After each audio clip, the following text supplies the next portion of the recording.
Hey everybody, welcome back to Avondale Sky Winery. I'm Karl Coutinho, along here with our winemaker Ben Swetnam as we present to you our March 2023 Sky Club release. We look forward to seeing everybody here on March the 12th. Look forward to catching up with a lot of members, see how the holidays were, see how 2023 is off to a good start, hopefully for you.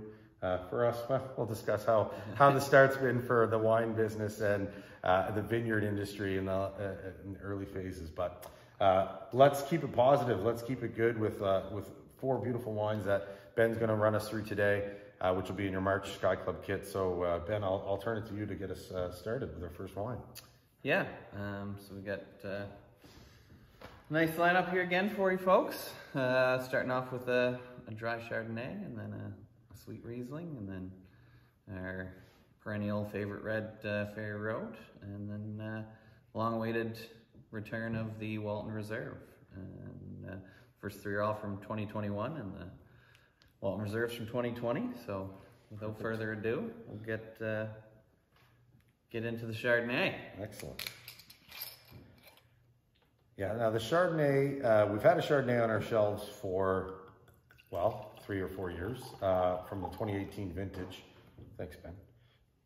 And that one I know was predominantly Ontario grapes due to a frost issue that year. So I know we're proud that all of these are 100% Nova Scotian in this release, and as are many of our wines that we're producing now.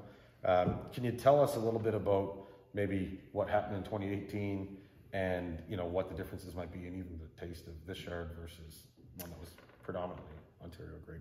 Yeah, so as many of you may remember, the 2018 vintage, we had that late spring or early summer frost event that killed off a lot of the grapes, and so we brought in a lot of grapes and juice from Ontario to be able to supplement, to keep everybody in a good wine supply.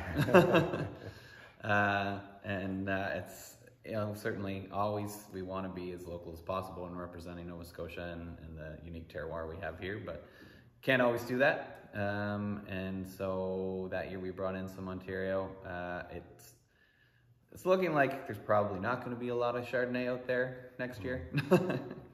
Yeah. Unfortunately, with that deep freeze event a couple weekends ago, we lost. It looks like upwards of 95% of most vinifera varieties. So Chardonnay and Riesling, we don't grow any here anymore. So very unlikely you'll see a Nova Scotia Riesling or Chardonnay from us for a couple of years. Yeah. So get it while you can. It's I've been using the adage the past few weeks since the polar vortex, like make hay while the sun shines, and it seems couldn't be more true in the wine industry. Then we had a couple bumper crop years or strong harvests, which is key. Like your tanks are full and you're making bottles, and it is like that, save for the rainy day. Well, that rainy day was not rainy, it was just cold as hell. It was minus 40 something. So yeah, it's great that we've got some Chard and some Riesling, but as you mentioned, a lot of the vinifera grapes or vines in the province are fairly decimated. So 2023 vintage, it'll be interesting to see what it looks like for us, as well as all the other wineries in Nova Scotia, but even other parts of the country haven't been spared. So this wouldn't be a kind of year like in 2018 or 2019, I guess, frost. You could go get some grapes from Ontario. Well, I don't think they're going to be there either for us to supplement. But let's enjoy a 2021 Chardonnay. So tell me what we're going to be tasting here, Ben. Like what am I looking for? Yeah, so like as a point of comparison, the 2018 was mostly Ontario fruit. This one 100% Nova Scotian. So they both show as kind of classic, very little oak influence, kind of primary fruit Chardonnay wines. The Ontario tends to be a little more ripe, a little more expressive. They're grown on usually a limestone subsoil, which leans them towards a bit more of a Burgundian vibe a lot of the time. With that said, this Chardonnay from 2021 was an incredibly warm year, so we really saw incredible levels of ripeness from the fruit and the vinifera in particular in 2020 and 2021.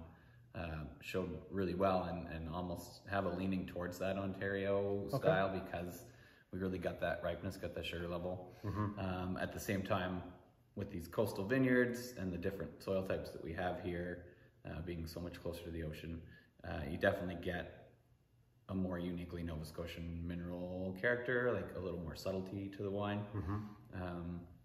So it kind of shows, like to me on the nose, like it's got elements of kind of classic Ontario, elements of kind of classic like Chablis, and elements of classic Nova Scotia, all sort of blended together in one wine. So you're just getting like really nice fresh peach, some kind of butterscotchy note just from a little bit of barrel treatment, but this was a large format, older French oak barrel, so no real like oaky character to it, other than you just getting a little bit of vanilla butterscotch, kind of just something to round it out a little bit.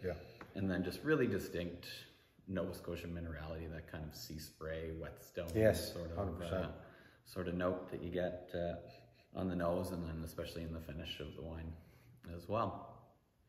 In terms of food pairings, like what would you see this being a great pairing with? I mean, I think this is one where you can go a little richer. So things like lobster, that's pretty rich, and especially anything with kind of like a more buttery or creamy kind of sauce. Like any kind of like a pasta with like a cream sauce. You know, even going into like fall dishes like squash soup or like a squash pasta, like those types of things, I think. Sort of cream based. That kind of creamy, sort of rich, like a little bit fatty sort of character. Anything like that is really, it's going to work with this, and it's going to have enough guts to hold up to it. So that's where I would lean. Cool. When people say the term buttery Chardonnay, what does that mean? Usually when you hear a buttery Chardonnay, it has to do with the process of making it. And so Chardonnay is one of the few white wines that you'll often see a malolactic fermentation done. And that malolactic fermentation, it's a bacteria that you use that turns malic acid, which is, you know, a more aggressive acid that you find in apples and cherries and grapes, and it transforms it into lactic acid, which is like the acid that you find in milk products. And it's a softer feel of acidity, and as a byproduct of this transformation, there's something called diacetyl or diacetyl. I don't know. Everybody pronounces it differently. Or can't pronounce it at all. So yeah, I mean. But basically it's the actual flavor or smell of butter and margarine, like that. That character is, so that actual chemical is present in the wine, and so you get that buttery note. With this wine, there's a partial malolactic, so the portion in barrel went through malolactic, and then the portion, which about 1/3 barrel and about 2/3 stainless for this. So you get the really crisp and mineral kind of things, and the more fruit forwardness from the stainless, and then from the barrel you get a bit of that butteriness, a bit of that butterscotch, a bit of that vanilla, a bit more richness, a bit more roundness, and then you put them together, and hopefully it all works as a nice cohesive wine. Nice. Well, it's very nice. I think the Chardonnay lovers will definitely enjoy it. I know I do. And like I said, this is the first Chardonnay we've had in about 3 years. So, and maybe, as you alluded to, maybe the last one we might have for about 3 years. Might be a while. You never know. So enjoy it while it's here. Thanks, Ben. Yeah. All right. Well, let's move on to the Sweet Riesling. Lovely. Now, I know for those of you that had watched the Sky Club video in December, or that were here for Sky Club pickup party, you would have received our small lot Riesling, and at that time we kind of hinted at the fact that there'd be another Riesling coming, and this is, thank you very much, this is the Sweet Riesling. So for those that maybe didn't catch that note, can you explain a little bit about, obviously the difference, this is sweeter, but how the process was between sort of splitting that? Yeah, and so with the Riesling from 2021, because it was such a bumper crop year, we were able to access more vinifera fruit in particular than we'd ever had before. And so we've historically got an okay amount of Riesling from the Warner Vineyard, but this year we were able to source some fruit from the vineyard on Oak Island Road in Avonport, and that's where the Chardonnay comes from, and that's where this Riesling comes from. The Stuff from Warner was a little bit more like mineral, a little bit less ripe. So that one I fermented completely dry. And the stuff that was really, really ripe from Avonport, I stalled out in sort of the traditional Mosel way of stopping the ferment by chilling it down before it's completely dry, so you maintain that natural sweetness. The same thing that I do for Bliss and for Drops of Amber and for the Sweet Rosé. Right. And the in the end, so we had more of this, and I kind of played around with the blend of putting it all together versus doing 2 separate versions. And I really liked the regular Riesling being a little bit drier and only having some of this sweet Riesling blended in, and then I liked the sweet Riesling just on its own. So I kept delicious. Yeah, kept a bunch of it separate to do a separate bottling for the folks who like something that's a little bit sweeter, while still having something, you know, in the dry to off dry range for the people who like a dry range. Yeah, and I know with, you know, a lot of the sweet wines that we have here, we tend to say they pair really nicely with the spicy food, right? The sweet and the spicy. Is this in the same vein? Like it's going to be on the same, whether it's Thai food or curries, that sort of thing? Yeah. Yeah, absolutely. Like this is one, and it's that high acidity, decent amount of sweetness, combined with the lower alcohol content from the process of stalling out the ferment.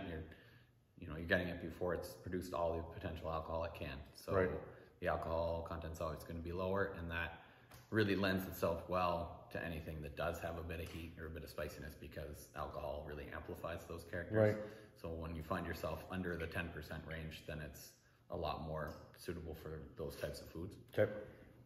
Yeah, no, I mean, I've had our Riesling. This is my first time trying the sweet Riesling.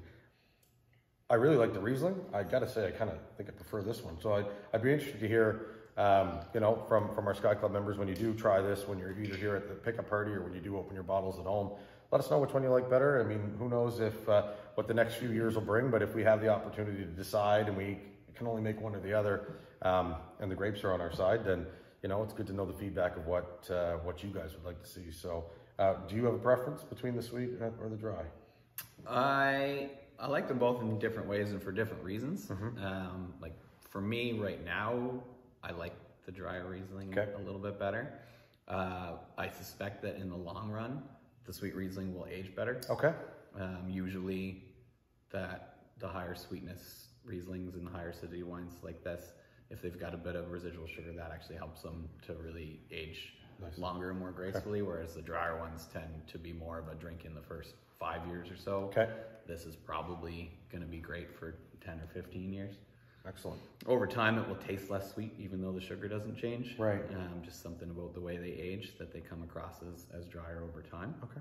But right now, I think like I struck a pretty good balance. It's got like a really like strong kind of ripe pear, like almost almost like a canned pear. That, you know, that sort of like the syrup that you get in that. I can just, it's like, it's exactly what it smells like. Yeah. And then some sort of like honeysuckle, honeycomb kind of notes there as well. And then again, like the really, like that stony sea spray, classic Nova Scotia minerality that shines through in the end. Yeah. Oh, it's lovely. I think it'll be a fan favorite this year for sure. And you guys will be the first to try it, of course. And when we do open in May, it'll be on our shelves, but you guys will have first access to it, and don't buy it all before May, because we do want other people to try it too. I'm kidding. I mean, if you want to. No, very good, very good. I'm really impressed with that one. I think it's, like I say, I think I prefer it to the Riesling, but both are excellent. So if you still have a bottle of Riesling at home, when you get the sweet Riesling, try them side by side, or pick up another bottle of Riesling if you've already drank the other one, and try them side by side. I think it's a good exercise. Delicious. Yeah. All right. Yeah. Moving right on to the Ferry Road. Ferry Road. So obviously, I would say, without a doubt, probably our most popular red wine year in and year out. You know, great table wine. We've had, I find it's one that we take to a lot of the trade shows, and whether it's Savor or Devour, other tastings that we do, and time again, I can remember one at Saltscape specifically. People are like, I don't really like red wine. It's like, I don't really like Nova Scotia red wine. It's like, okay, no problem. Try this. And we have turned more people around, whether they're just being polite to our face or not, I don't know. But It is one that even like a non-traditional red wine drinker, or even certainly a Nova Scotia red wine drinker or non-drinker, will come around and enjoy. So tell us about this year's Ferry Road. Everyone's always happy when it comes back each year. And the 2021 vintage, what's different about this one than the years past? So no drastic changes. I mean, I think when you've got something that seems to work, try not to mess with it too much. Yeah. If, you know, when inspiration strikes, sometimes there's ways to tweak blends and do things that'll improve. But really this, like the biggest difference I think that you'll notice from previous vintages is just ripeness from a warm vintage. So you're getting like more kind of dark berry fruits as opposed to in cooler years you're getting more of those red fruit notes. Okay. You're definitely getting a lot more of that kind of like spicy character on the nose, as opposed to like in a cooler year it's going to come off more kind of green peppery. Okay. In a warmer year, then you get more like that kind of allspice, nutmeggy, those sorts of like more warming spices. Yeah, like even cinnamon. It's kind of what that character in the grape sort of evolves into as it gets a little riper. It's always a one that we say was definitely one of our more food-friendly wines, and this is not changing again this year. But for you, you know, is there a particular food that's when you reach for the Ferry Road more than another time? I mean, I think there's something about this wine where it has just a little bit of sweetness to it, and that like it's kind of smooth, so it's not as much. You know, a lot of people when they think to reach for a red wine, it's because they're having like a big cut of red meat or something like that. To me, this one begs for cheese. Right. Like I would say, great pairing with this, mac and cheese. I love it. I love it. My kids will love it. I'll have the wine, they can have the mac and cheese. There you go. But it's a popular meal in our house, so it's nice to have a wine that goes with it. Interesting. But yeah, I mean, a cheese board, if you're serving, you know, hors d'oeuvres, like anything, you know, early on in the day, and it works. It's kind of got the guts to go against like a sharp cheddar, but also tastes really great with like a brie. And so it has like very cheese friendly. A broad spectrum of cheeses I think that it works with. But yeah, any sort of pasta, anything with a bit of acidity, especially if you're sprinkling on a bit of parm at the end there, like anything like that, it's going to work really well. You know, pizza. Tomato sauce, cheese on top. That's right. There you go. Yeah. Great combo like this. Another kid's favorite, cheese pizza. Don't put a topping on that. Just cheese, please. Yeah. No, that's a very good point. We've had a few members that have told us over the years it's a great pizza wine. It's a Friday night wine. They break it out with the pizza, and I got to agree. It does go with. I find it very versatile, but very nice red. Yeah, and I mean it's nice to have something that you don't have to feel like you need to cook something really fancy for it. Like when it's just an everyday, like a weekday meal. Yep. And it's like, oh, what can I pair this with? This is a great choice. Yeah, agreed. Okay. Well, I love it. And all the Ferry Road lovers are going to love it. Again, which is going to be very different than the Walton Reserve, though. So this one, I know when we bought the winery 3.5 years ago, there was like half a dozen bottles of Walton Reserve left from, I think, 2014. And I can remember my wife and I coming in here before we bought the winery. And one of the wines that we tasted that day was the Walton Reserve. And my wife, Jamie, had been glowing about it ever since, waiting, like, when is Walton Reserve coming back? And I don't think she's alone. I know there's a few members that have been asking us the same thing. So how long has this one been in the works? I know it's a 2020 vintage. Tell us about the Walton Reserve, man. Yeah, so the Walton Reserve is so named kind of in reverence to this beautiful building that we're in and where it came from. And to kind of respect that, we had decided that like Walton's not something we're going to make every year. We're only going to make it when the grapes really tell us that this is a reserve year. And so it comes from Marichal Foch and Lucy Coleman from the estate, really ripe, cropped down, just exceptional years when everything works out and the fruit comes in clean and ripe, and you can let it hang as long as you need to get those extra sugars and those extra flavors developed. And then just taking our time with it, not rushing it to production. This one has maybe a little bit less oak influence than previous years, and it just kind of happens as the way our cellar program works over time. You tend to get a little bit less from that oak, but I think it's a nice balance. You get like you still have those toasty notes on the nose, but without like any real like wood tannin grip or anything on the palate. That said, the fruit itself, because it's so ripe, it does have a little more grippiness. It is a drier wine. The acidity is quite a bit lower than most of the reds, just because it has time to hang and gets nice and ripe.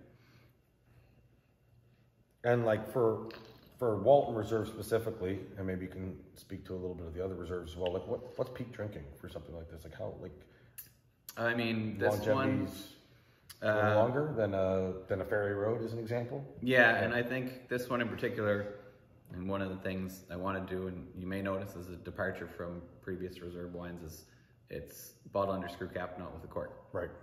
And I want to do that because this is a really ageable wine. This is something that I think is going to be drinking at its best in about 10 to 15 years. Wow. And when you bottle something under cork, every cork has a different amount of oxygen permeation. So the wine, every bottle is going to age differently. So it's when you age something for a long period of time, every bottle is a surprise. And you can have a dozen bottles in your cellar, and all 12 are going to taste different. And some of them are going to taste like they barely aged at all, and some of them are going to taste like they're past their prime. But with the screw cap, you don't have that problem. It's all going to age consistently over time. So if you want to stock your cellar with any red from here, this is a great choice. It's one that will reward some patience and some time if you're the type of person who likes to cellar wines. Not everybody is. That's entirely fair. I think it tastes great in 2023, but you're saying 2024, 2027, 2032, you're still going to have a great wine if it's something you want to sock away. I think so. That's awesome. And what about like food pairings with like, to me, this is like a bold wine. Like, you know, I don't have the sophisticated palate that you have. So, you know, to me, I might have this with the cheese as well, and I might have this with the steak, but I don't know if that's the right pairing. What would go best with something like Walton Reserve? I mean, to me, there's characters in this wine that lend themselves towards sort of more rustic type of meals. Like I'm picturing like a roast lamb or a lamb chop with rosemary and garlic, and just something, because it has, like, these grapes themselves, they have an herbal tone to them. And when they're, again, like I'm talking about, you know, underripe versus ripe, in underripe beers, they're more bell peppery. But when it's really ripe like this, you get almost like that rosemary character from Foch and Lucy sometimes. And you've got like that dark plum and dark berry and just kind of that, you know, toasty sort of woodsy note. And so I think that, I'm leaning towards something like lamb. Definitely you can have it with the steak too. It's not you're not gonna be like, oh, that doesn't work at all. It's not gonna ruin the steak, it's not gonna ruin the wine, but it's not the optimal pairing. And I think it has a bit of range too. Like you can go, because yes, it's a more robust wine, but it's still a Nova Scotian red wine. So like you can go towards something like, you know, like duck, you know, which you would normally associate more with, say, a Pinot Noir. And then you can go towards something like a big, thick steak. So I think it has a bit of range there. But if I was gonna say the one pairing that's gonna be absolutely the best, that would be like a lamb chop or a lamb roast. Cool. And for your palate, how does this Walton Reserve compare to what we had maybe, well, I guess 6 years previous in a vintage? Do you find it? I mean, I think it tastes great right now, but I think it definitely has the legs where like that one, I feel like it was around 2017 when we released it, so it already had a little bit more bottle age on it. This one I think will taste just as good in 2 years' time. but it will taste spectacular with as much time as you can bear to give it. Well, that's great. Ben, thanks again for running us through it. We look forward to seeing everybody on March the 12th when you can try the Walton Reserve along with the Ferry Road, the Sweet Riesling, and the Chardonnay right here at Avondale Sky. We want to see some smiling faces. We hope there's no snow on the ground, so it's real easy to get here. Cheers, Ben. Cheers. Thanks again. We'll see you then.